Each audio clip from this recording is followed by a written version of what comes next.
Hey everybody, what is up? Hope everyone has had a good weekend and is getting ready to start their week. Today we are doing something that I'm super excited for, which is a request. Had someone in one of the recent videos say, "Hey, could you throw up a video on Ajani?" And I used to play a lot of Ajani, especially when I was climbing Mythic. Not this most recent season, but the past month, because it was just so effective at dealing with aggro decks. I mean, it kind of always has been. Um, and I do think Ajani struggles a bit with Domri, which is like kind of the most prominent mid range deck in my mind. But I still think there's a lot of different builds of him, and it was nice to go back to a Planeswalker I've kind of taken a break from and sort of, put my mind back to it and say, okay, what worked in the past? What might work now? So thank you for requesting that.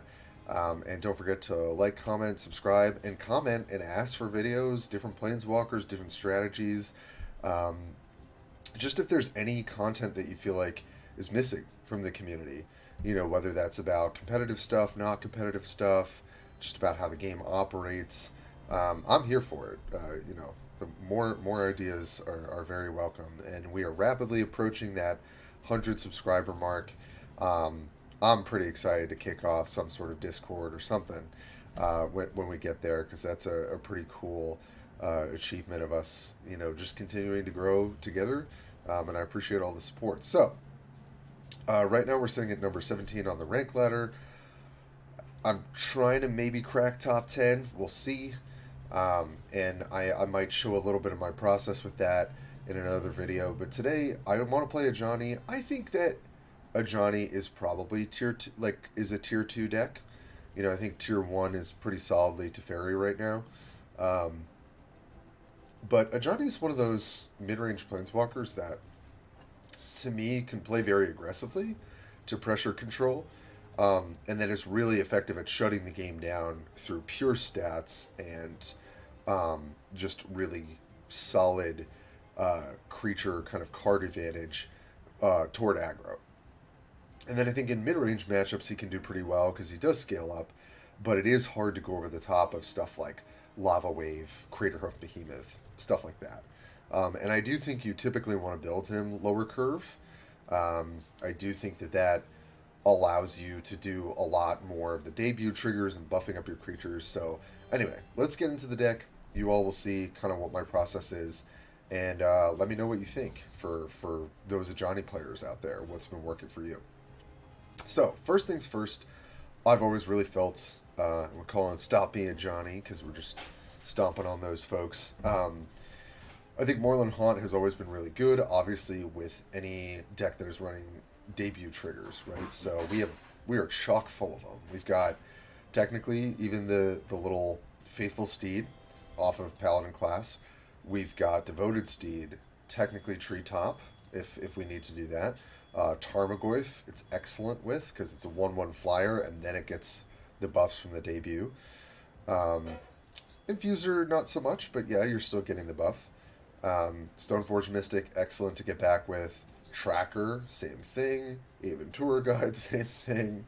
And Barreling Hippo, right? So there's just, you're getting so much value whenever you hit a random creature. For the most part, aside from like a handful of creatures in the deck, you're getting just extra value off of Moorland. I know other Ajani players probably run the Greenland, the Hermitage, that just draws you a random creature from your deck. To me, I just think having the modality to have a flyer threat that then has debut triggers, and yes, it comes in as a 1/1, right? And so instead you're trading basically a creature on the ground with better stats for a creature with flying that has evasion for worse stats. But so I think it could warrant further testing, but generally I've been really pleased with Moorland Haunt, specifically when you hit Tarmogoyf. It's just such a huge game. And I'll talk about my process with Tarmogoyf here, because I actually made a couple last minute changes before I hopped in for today's video. But yeah, Oath of the Paladin, just absolute all-star in this deck if you've got it. You get a 1-drop that has a debut trigger that buffs something, so obviously that's all feeding into Ajani's Mentor passive. So after you target a friendly creature, give the next creature you draw +1/+1, right? So you basically want to have cheap debut creatures that affect other creatures, because that allows you to accelerate and just be drawing creatures that are way overstated, that are cheap, right? So it just allows you to really overwhelm your opponent. That's why I think building it lower curve tends to make the most sense. Divine Smite, having an extra removal spell based on how you're curving out and sort of, going wide, already is just really synergistic with the strategy. And Aura of Courage, just giving even more and more stats to your creatures, obviously is incredibly important for trying to close out the game. So that is that. Invoke the Dawn, I've always felt, has a really good home in this deck and in Kaya, because Kaya sort of has a similar strategy of going wide, cheap, evasive creatures. For this, obviously, it's just inherently synergistic with the Ajani's Mentor passive. So give a friendly creature a creature in your hand and a creature that you're about to draw +1/+1. So you're really paying 1 mana to get +4/+4 worth of stats across 3 different bodies, right? Because it's triggering your passive, it's pumping the creature in play, the one in your hand, the one on top of your library, and you get the 4th trigger off the Mentor from targeting your creature on the board. So it's just 1 mana to give 3 creatures a mix of +4/+4 is just incredibly efficient. Untested Rookie, it's just it's a card that can get out of reach. It's a card that can be really good, specifically with any other stat buffs, so that it becomes a bit of a problem. There might be other 1-drops that are better, but so far I've felt like pretty good about Rookie. Sometimes it's not that great, but when you draw like a 4/4/5/5 Rookie, and then you've got fight spells in your deck, this card can do a lot of work for very cheap. Okay, travel supplies, or the reference here is to travel preparation for those Magic players. I didn't have this in the deck almost right before the video, and then I was looking at the deck and I was like, how do we make Tarmogoyf better? You run an artifact, right? And I think you could play Panharmonicon, right, which double triggers your debut triggers. I do think that can be really good. It can. The only thing is, like, that card costs 3 mana, and even in a deck that's running sort of cheap creatures, I'm just not so sure that it's like, it feels kind of like a win more card rather than a card that just helps accelerate your strategy. That's my opinion, though. Travel Supplies, though, is very cheap. It's 1 mana. You're getting 2 charges to give the next 2 creatures you draw +1/+1. Which, again, like, let's say you don't have Mentor, triggers going off yet. Travel Supplies is just going to give you overstated creatures as well. That just kind of snowballs their stat advantage when you're fighting other creatures and just attacking or giving them trample. So, I'll be honest, I haven't actually played a ton of games with Travel Supplies in the deck, but I'm really interested to see how it goes, because generally I think that it fits with what we're trying to do. Ajani Skirmisher, I remember there was a time where people are like, is this card even worth putting in your deck? And I think with where the meta is, where you just kind of always need to be applying pressure so that you're trying to close the door as much as you can on decks like Liliana and Teferi, right? Where if they go later, they will just win the game. I think Ajani Skirmisher is a better card in that sort of meta. And it's not hard to get this thing kind of big. It's not hard to even just play it turn 1, curve out, and just buff it, and it's just chipping away at your opponent. So I just think it's a pretty efficient 1-drop. And I do think you want to be doing things on turn 1, right? So technically here, we've got 9 1-drops if we include Oath of the Paladin, and I think that's good. I think if you're not curving out with this deck, it's going to be a lot harder for you to win the game. Devoted Steed, usually an all-star in most white aggressive decks, so obviously it's incredibly good in Ajani because it's a 2/2 for 2. You're getting the debut trigger, which then gives you another trigger for Mentor.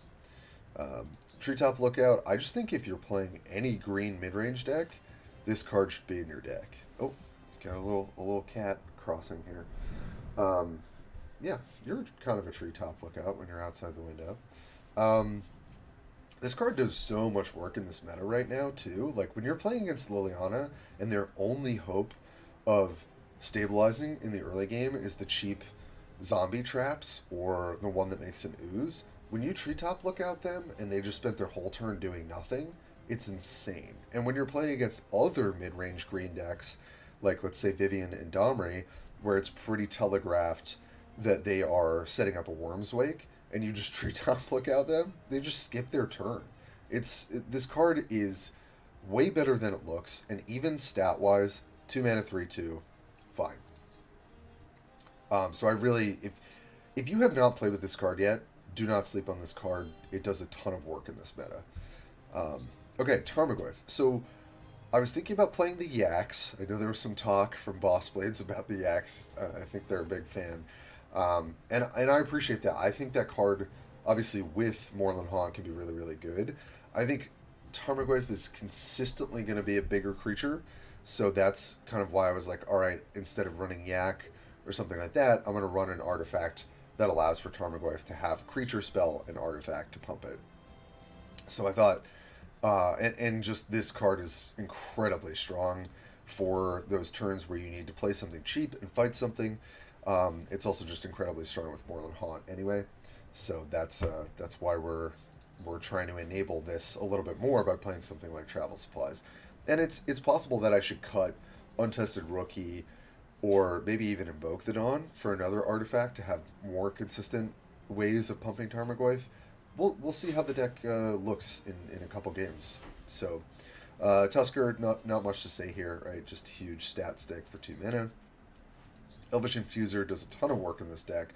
Obviously, the debut trigger is really relevant for getting extra value. You're essentially getting +1/+3 worth of stats for 2 mana with the Mentor trigger. And it's just really relevant when you're fighting creatures and basically trading your toughness for removal. Elvish Infuser really helps you stabilize with that, right? Grudge match, obviously incredibly good. You're buffing something, so you're getting the trigger for Mentor, and then you're fighting something, right? So being able to go Grudge match, then, okay, I'm going to reset my toughness by giving a +0/+2. It's really easy to see how these interactions come into play. And, of course, we couldn't move off of our 2-drop slot without talking about Watchwolf. As Logan Thorne has said many times if you watch his videos, best 2-drop in the game. 4 toughness on your 2-drop is just really, really strong, and 3 power as well. So that's that for some of our cheaper cards here. Now we get into kind of, I think, where some of the more flexible slots could be in the deck. I do think this core could change a couple cards here or there, but overall I'm very happy with how we're pressuring our opponent early. Stoneforge Mystic, I would say, is a no-brainer. It's just a 3-mana card that obviously is going to give you a spell where it's going to pump something, so you get the Mentor trigger off of that. And again, sort of like if you watch my Vivian video, right, you need evasion, right? So whether that's trample to push through damage, sneak to push through damage, or flying, right, those are just really important. Sometimes you can catch your opponent off guard with a haste, right, on something with trample maybe. But for the most part, you're looking for the evasive upgrades that are going to help you close the door on what you're doing early and accelerate your stat accumulation. Ulvenwald Tracker. I used to really like this card in like low curve Domri, and being able to trade like your stats and trade up. I think Tracker is just even like way better in this deck in Ajani. Always has been, right? Because you're getting +1/+1 off of the debut trigger for Mentor for the card already, right? So it's basically saying choose a creature, pump the top creature on your deck, and have a creature fight. So that's already a pretty good stat line for 3 mana 3/2. But because all of your creatures are coming in overstatted, Ulvenwald Tracker is 9 times out of 10 giving you a straight 1 for 0, where you are killing their creature, and yes, they're doing damage back to your creature, but it's negligible because all of your creatures are getting pumped. So, if for whatever reason you haven't tried this card in Ajani, I think it's just always been really, really powerful. Now, this card has just always been a pet favorite of mine. I don't know that Aven Tour Guide is like what like hardcore Ajani players are always playing. So I'll give myself a little bit of a critique here that maybe this is not the ideal card, but to me it always felt good because um, it's a flyer that has okay stats, right? Not crazy good, but that if it's sitting in your deck, right, not in your opening hand, so you would almost always mulligan this if you have it in your opening hand. It sits in your deck. Hopefully, it gets some of the mentor triggers, right? And it's coming in as a 3/4, a 4/5, which is going to be really hard to deal with as a flyer. And then it just comes in, gives a creature flying, right? So it allows to give your creature hopefully evasion to push through damage, and you get the +1/+1 on the mentor trigger. So Aven Tour Guide has just always felt inherently very synergistic with the strategy that we're going for. But I will say it might be that we play one Aven Tour Guide and two Barreling Hippos. I do think Barreling Hippo is super important, right? So it's a 5-mana 5/5, so just big stats. It has trample itself, and it gives all of your creatures trample, right? I mean, this is a really excellent way on how to close the door on the game. I think it's very likely we should be playing two, but I tend to go for, if I'm choosing between two powerful cards that are achieving a similar goal, or at least pretty close, I'm going to go with the cheaper card because it's just going to allow me to curve out more. So that's why we're running two Aven Tour Guide instead of two Hippo. Also, depending on the matchup, flying is a better form of evasion than trample, right? Because sometimes they have enough stats to soak up whatever you're trying to trample through on. Whereas with flying, they have to have a flying creature. If they don't, they're taking the full brunt of your, 7/8 Watchwolf or something like that. So it's enough talking for me. I think there's definitely room to iterate on this, to tech in different things. As you can see, like, I think Treetop Lookout just is a really great thing to tech in. And, we're trying some cards that I think are, you could replace with other things, but I think let's give it a shot, and hopefully you Ajani players could give me some helpful feedback on this one. So let's just queue up and see what we can do. So I think, most aggro matchups are going to be good for us. Most control matchups are going to be challenging as we get Arts of Fairy matchup here, but I'm happy to play it because it is a matchup that I'm sure all of you are dealing with, probably at every level of the game. So, okay, so we've got a lot to consider here. I mean, pretty great hand already, right? We can curve out pretty easily. We've got travel prep to buff stuff early. Honestly, might just go double 1-drop. Yeah, I mean, I'm going to keep this. This is, a fine hand for trying to pressure our opponent early, which is really what we care about doing, right? Ooh. Running School of the Wizard. Yep. I think that's really good. Man, if we draw the Faithful Steed and go Skirmisher into Faithful Steed, that would be a good start.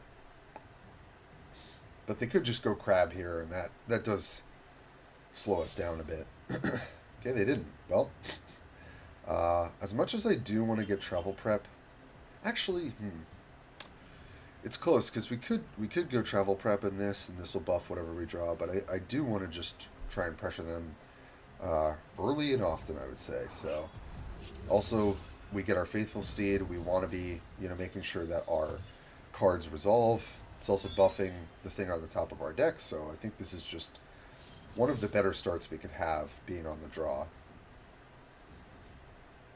I imagine they'll try and prep either a Disorient or Vindictive Shot here. That would make a lot of sense. So, okay, Familiar. That allows us to attack through pretty easily and resolve our 2-drop. Okay, nice. Mystics are going to be really helpful in these matchups. Cool. Alright, well, we can just crunch in. I imagine they just take 3 here. Yep, no good blocks. And we can play Tusker. So, definitely deploying our threats as we can. Next turn, probably play the bigger statted Stoneforge Mystic. Travel prep definitely looks awkward here, unfortunately. Alright, I think we attack first and see what they have. Nothing. Okay, so this is Vindictive Shot. Yeah, so they get to block this, and then it will die, because Vindictive Shot is bugged. So let's just run out our Stoneforge Mystic. Reach, big stats, haste. Oh, I mean, we can put the big stats here or on a less relevant creature, so I think that's probably the move. Alright, Vindictive Shot? No, nothing. Wow, that's really lucky for us. They just straight up had nothing there. Okay. So, let's see what this is. Signature spell? Okay. So probably the best signature spell would be like Flame Shot.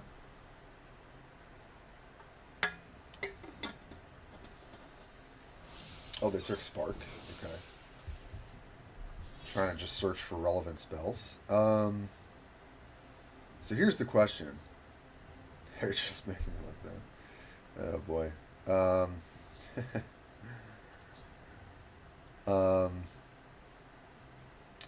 How do we push our advantage? Is the question here. And I think it is probably Mystic Weapon, our least statted creature, and then play another Mystic. Oh, it's negate? Oh, wow. Okay, well, we're just going to crunch in here, then.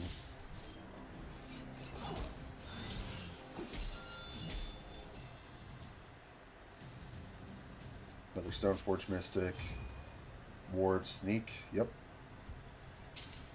I mean, this can get blanked by some of their traps, but I think Sneak is definitely a good thing to have. Also, we've got Divine Smite for if they play, you know, try and play a blocker. A Desperate Prayer. Gain 6. Okay, so that's Second Son. That's a pretty good draw.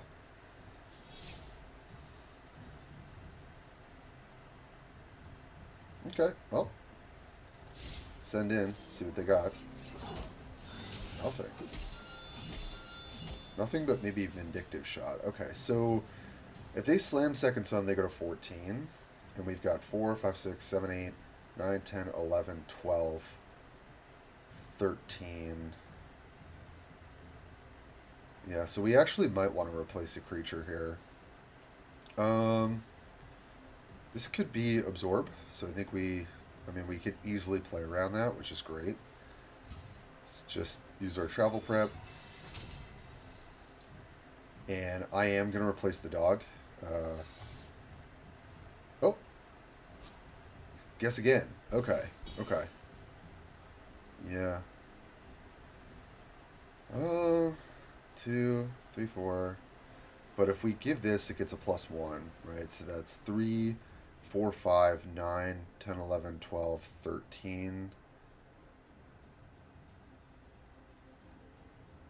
Yeah, so I think we do replace this. Okay. This might look funny to our opponent, but... Oh. I was kind of hoping their land would go off so they couldn't play it. This should make it a lot easier to close out the game. Yeah. Nice. Wow. Our opponent not having early stuff. Yeah. Your skill's impressive as you say good game. That could kind of tilt me, I think, in that situation. But alright, well, I think that's a really good showcase of, like, the deck will do well, obviously, if your opponent stumbles. And I think that is how you want to build Ajani. Like, he scales up already because of the stats and the way that the cards interact. So you do want to, I think, tailor your deck to a lower curve. Okay. This, to me, is an unfavorable matchup for Ajani. I think it's definitely winnable. I play a ton of Domri, so I just know that it's pretty easy to go over the top. So we'll see. Wow. Okay. Well, we're definitely shipping back Tarmogoyf. Doesn't do anything early. A Devoted Steed is kind of like Kalonian Tusker, but it actually buffs something else. So I think I'm going to ship this back too, because I would like a 1-drop. But Treetop does do work against the deck. Like I said, canceling Worm's Wakes. So I'm going to keep those two. Okay, drew the Tarmogoyf anyway. So we'll probably lead with Steed because we're on the draw. And it's great that they're not on the draw because Domri getting a fragile mana gem is just such an advantageous start. It allows them to flip their werewolves really early. You know, it just accelerates their ability to drop 8 drops. So it can be really tough.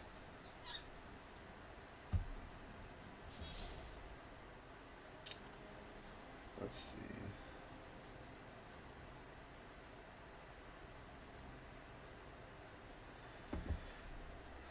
Okay. Yeah, we didn't draw our dog. Drew dope. Jeez. Lots of invokes. See how that goes. So, yeah. Just devoted Steed. Get the mentor triggers rolling. There's no real use for lookout anyway. So I'm kind of hoping we draw dog next turn so we can go dog invoke. So that would be better than playing out lookout. Okay, rookie is also great. So, well, I'm happy to trade this. So I'm not going to show them any other information here. If I'm them, if I have maybe Shepherd next turn or something else, you just take this. If they maybe don't have a great efficient turn next turn, they might want to just block, because this will turn into a 4-3 anyway, if they have another 1-drop. But now we get to do rookie and get it really big. Buff our lookout, buff the top of our library. So I think we drew twice. So we know we're drawing the dog next turn. Also our Tarmogoyf now is coming in as a 4-5. Okay, Agitator, no flip is fine. Okay. Yeah, geez, it might just be Faithful Steed and Tarmogoyf to pressure. They don't have a good block here, so I'm just going to get in.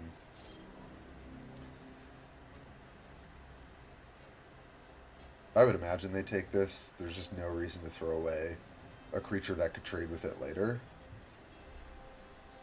At least that's what I would be thinking.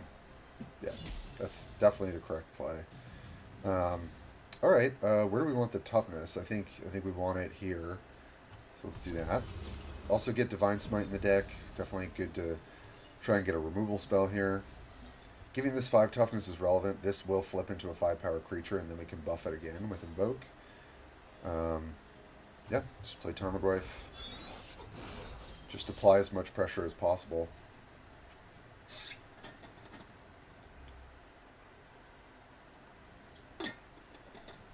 Turn the sound up a little bit.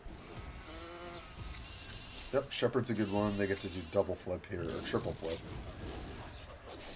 And Shepherd is why it's really hard, I would say, to push through damage when you're playing this deck. Like, it just gains 2 life, makes an extra blocker, and is a 4-4. It's just such a well-statted card for aggro and mid-range matchups. Okay, so I think here it's a pretty easy Divine Smite on the 5-1, and then Invoke here so everything can attack past. Yeah, I think that's correct. So do this first. Now they could have prepped a worm, but them using 2 of their gems to do that I think is not great. So I'm gonna say that I'm gonna guess that they did not do that. I could be wrong here, but that's what we're gonna do. Also, we put Aura of Courage in our deck. Obviously, getting that down early is pretty good. And our Treetop Lookout is looking pretty good if they ever go for that sort of turn. Yep, good blocks by our opponent. Probably just don't want to touch the rookie until you can kill it. No Worm's Wake. I would sort of assume not. Now, they're at 7 mana. Next turn they're going to be at 8, as long as they don't mess up their turn. And then if they have Lava Wave, we probably just lose. There's nothing we can do about that. Yeah, that's unfortunate. Didn't get it quite out of range here. Yep. Okay, big Watchwolf. Jeez. I mean, if they have Lava Wave, it's better for me to try and trade my Tarmogoyf off. But if they don't, it's better for me to save it and try an Aura of Courage. But I think I just need to take the potential trade here. I think it's slightly better for me to trade my creatures for theirs. Especially because they have Gaia's Cradle. So if you're able to get their creatures off the board, that's definitely advantageous. No real use for Treetop here, but it's... I mean, if we want to play around Lava Wave, we can. Because this will live through it, and then we can trade. I just think that's a little too conservative. I think we just have to hope they don't have it. Because they could also just slam Craterhoof. That's also really hard for us to deal with. But if they don't, and they just play a couple creatures this turn and we Aura of Courage, then it's definitely better for us to get our bodies on the board. But yeah, I mean, even though we're applying pressure, you know, getting some advantages, it's just the fact that we don't have, like, we're not running 8-drops that are going to, you know, help us close out the game. This is a good sign, though. The fact that they're just playing Treetop for no value, which, because it doesn't do anything against our deck. Because we're not running the armors with the untested rookies. Which, I think armor's okay. I don't think it really does enough, personally. Okay, this is fine. It's a 2-for-1. Pretty happy about that. Okay, and there's the Aura of Courage. So, yeah, I'm going to make them trade off their boar. I would rather them have less mana and less stats on the board. And hopefully we get a Moorland Haunt trigger. That would really help us stay ahead of the curve. So yes, we're trading down stats, but it gives them 1 less mana off of Cradle, which is definitely relevant. It's also 1 less body. Oh, okay. Alright, that block tells me they don't have Lava Wave. Because if they have Lava Wave, they block there, they take the damage, and then they Lava Wave kill both my creatures. So, okay. Worm's Wake. Okay. Obviously not going to trade here, because we have Aura of Courage. This will pump to go past it. So we just have to hope our opponent doesn't draw any of their 8-drops. And hope that we can draw some Moorland Haunt triggers. That would be excellent for us to just try and close out the game. They should definitely attack here. Yep. Take 5. They get a free block off of the bird here. Ugh, no Moorland Haunt, unfortunately. Okay. Alright, well, we probably just want stats for our person here. So, get in. I think I would probably just snap off the block with the bird. No reason to trade a creature for it. Could also take the 8. That's a reasonable line, right? If you're just hoping to have enough mana to do something else. But, yeah. Yeah, I think that's definitely correct. This will die to Lava Wave, but it does pump whatever we draw next. I don't think there's any reason to hold it. I could have pumped this, but I just don't think we can play like our opponent's just always going to have Lava Wave. If they draw it, they draw it, but I think we do want to try and... Yep, okay. Well, they drew it.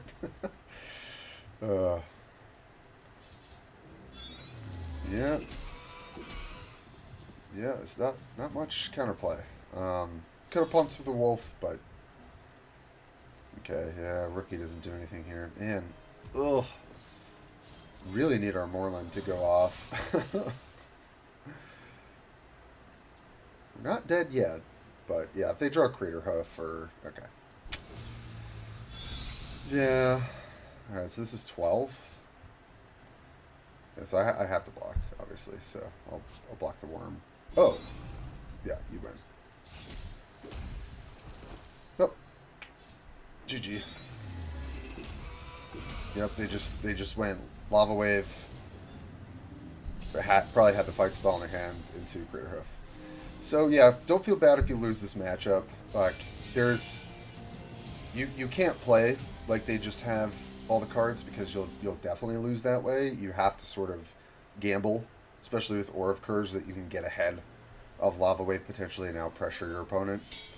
So they had a really bad uh, what was it, grudge match, right? And that was because they didn't have anything to do. So, you pressure your opponent into bad plays. That's definitely the spot you want to put them in. But I would say that matchup is like 60-40 or 70-30 for us. I have not played against Sarah much, I will say, in recent days. I would imagine Sarah has a pretty decent matchup into us, just because she tends to win late. But we'll see. All right, Lookout's not doing anything for us in this matchup. Grudge match definitely is. Stoneforge is obviously really good, so hoping we hit a 1 or 2 drop here. Great, okay. Skirmisher. If we could go Skirmisher, Infuser, or Skirmisher Dog, Faithful Steed, that would be great. So I imagine this is going to be tough, but they're not going big Sarah, which I think is a good sign for us. They're playing more of the like aggro-y, lower curve style. Because I think they can go over the top if they have the life gain land and they just play control. But looks like we are potentially in luck here. Okay, this is great. We get to attack past this turn. Pretty efficient for us to just go Steed here. Get that buff. Attack through. And I'm sure they take it because they're effectively only taking 2 because they're gaining a life. And then next turn, depending on how they develop, we might just go Steed to Grudge match. Or we'll just run out the Mystic.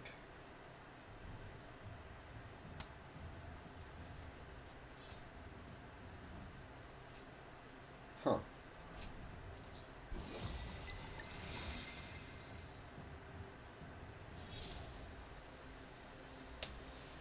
Interesting. Okay, so haven't really developed, although if we want to attack past this, we could Steed it. And we could grudge match here. But also there's travel supplies. Alright, I think I still I like this line.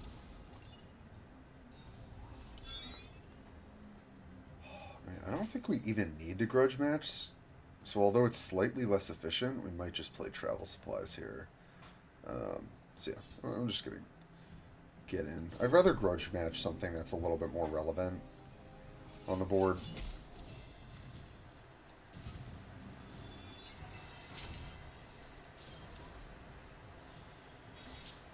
So, they're gaining life. I mean, it's going to take us a while to chip away, but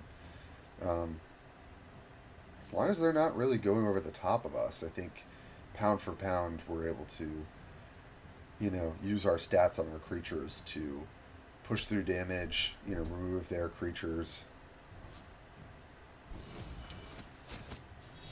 Aerialist is a good one, though. Giant Watchwolf.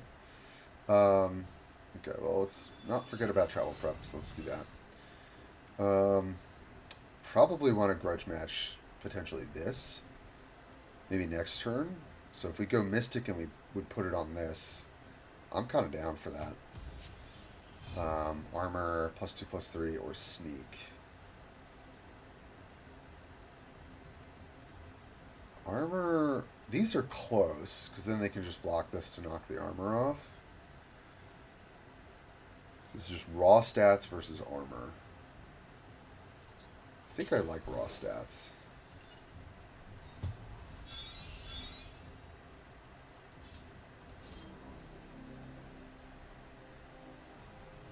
So now, if they've got Sarah's Judgment, they don't have to block this if they don't want to. And they don't really have a good block. I mean, they could try and You know, and they could be running Smite the Monstrous. Like, I'm not really sure what the right play is for them. It's probably just to take the damage. Like, gives you, you know, you're taking only 6, right? Gives you time. And yes, we are sinking resources into this, but okay, Power Word's done. Yeah, wasn't sure if they were running cards like that, but that's okay. Well, Smite is definitely good here, so I think it's a pretty easy Smite here. And I definitely want to play the Watchwolf. We don't really have any valid attacks. We also want to keep our creatures relatively healthy, especially if we draw Aura of Courage. So I think we're just going to run out the good old Watchwolf here and pass the turn. Now, if they're running Day of Judgment in their deck, which some Serra builds do even when they're running a good amount of creatures, it definitely could, you know, put them in a winning position. But I'm hoping that they're just running like certain spot removal. Harbinger is scary, but we do have a way to deal with the creature itself, but what's coming later is going to be terrifying. So, and I think we're just going to replace this, so we might as well just do that now. Place that, we'll put the stats on you. And then,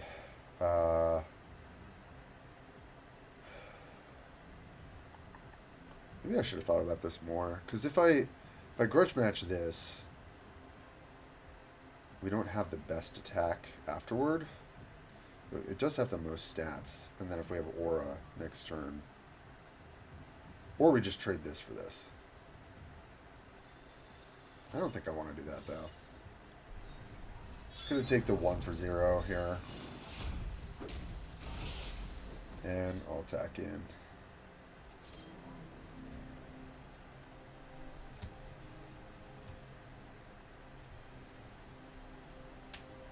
Alright, in order to close this game out, we really need our Moorland Haunt to go off.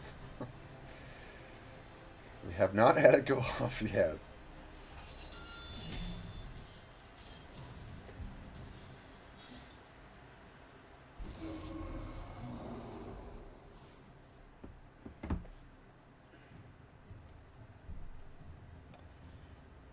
Okay, there Moorland Haunt went off. No. Can we get a turn of that? That would be nice.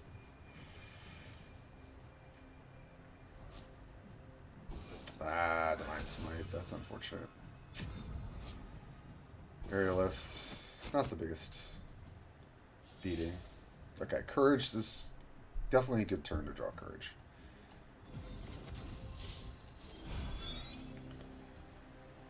Really good tempo for us. They have exactly one good block, basically. And even though they get to heal up on this guy, next turn they're all going to get stronger. So we're definitely applying pressure here.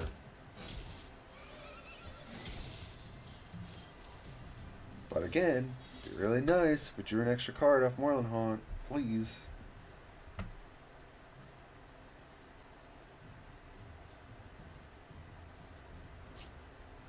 Ugh. Titan is pretty... Thank you. Okay. Alright. Watchwolf, probably the worst creature. Okay. So, what's the deal here? We swing with everything. What happens? If they want their Sun Titan to live, which I imagine they do, they block here. And they could trade here. And they would take 7, 11. So they can't do that. So it's... block here, block here. They take 3, 4, that's 7. They go to 4, but then they go back up to 5. Yeah, I mean, I don't think we really have any other play. If they trade, that's probably better for us, but if I'm them, you gotta use your life total as a resource. You block here, yeah. So you can get something else back. Oh, Wait, they didn't... Oh, they messed up. Oh, that's... I think they did the right block with the Sun Titan, but then they didn't do the right block on the horse. You had to block that, because then you go to, I think it's like 2, right? And then you go back up to 3. All right, well, we got a little lucky there. Our opponent misplayed. I think if our opponent plays that out correctly, it gets a lot harder, right? They're getting a free card off of Sun Titan. Yes, we're deploying 2 new creatures there, right? Because they killed our Stoneforge and they killed our dog. One of them has flying. It's gonna that'll become a 2/2 the following turn. It's pretty likely that we have that game, even if they don't misplay. But it definitely becomes a lot harder. So, okay. Closing thoughts here. First off, thanks again for... I'm sorry I don't have your YouTube name in front of me, but thank you for suggesting this. It's been a while since I played Ajani, and I do really like the playstyle. I think I just generally have enjoyed mid-range in this game, but like more on the aggressive side, because I like pressuring the opponent. So we didn't get to see Aven Tour Guide barreling Hippo. We only got 1 Moorland proc in 3 games. And I don't know. I mean, it feels pretty smooth. I think you do want to tech your sort of like curve toppers to what you're seeing. Against Liliana, I think barreling Hippo can be pretty effective, but so can Aven Tour Guide. Against Ajani, anything cheap is good, and that's why I think generally this deck actually is pretty decent, because even when they're disorienting your creatures, and even when they're trying to block with crabs and like their 2/5s and stuff like that, like you could just have turns where you play like triple 2-drop, and unless they have guess again, like they're just holding up their absorb and it's not hitting anything. You just wait and play your Stoneforge Mystic when the coast is clear, or your Tracker. We also didn't get to see the power of Tracker. This thing, oftentimes, because you're seeing it later, right? If it's not in your opening hand, it's coming in as like a 4/3 or a 5/4 for 3 mana, and then you're just like eating one of their creatures, and it's super, super powerful. So that's it for today, folks. Thank you so much, as always, for the support. As you might have noticed, there's a little subscribe button on that bottom right corner for y'all, so just making it easier.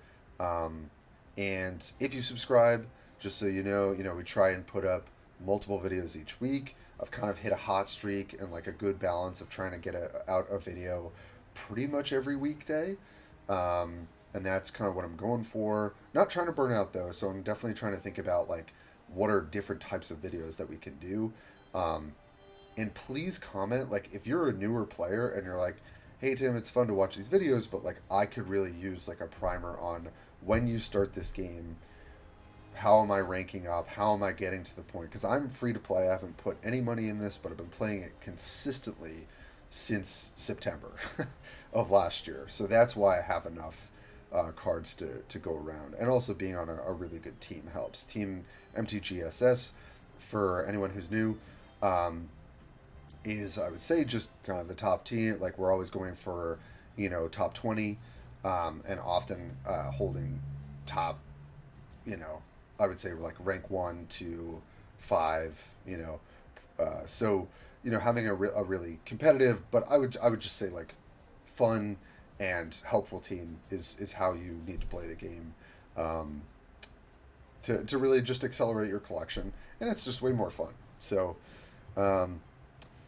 that is what I would recommend. But yeah, I just want to hear from folks if, like, we're doing gameplay, we're doing some, like, here are the decks that will help, we're doing some meta talks. I like to do that stuff, but I'd love to hear from y'all what you would like to see. So thanks for tuning in, and we will catch you next time.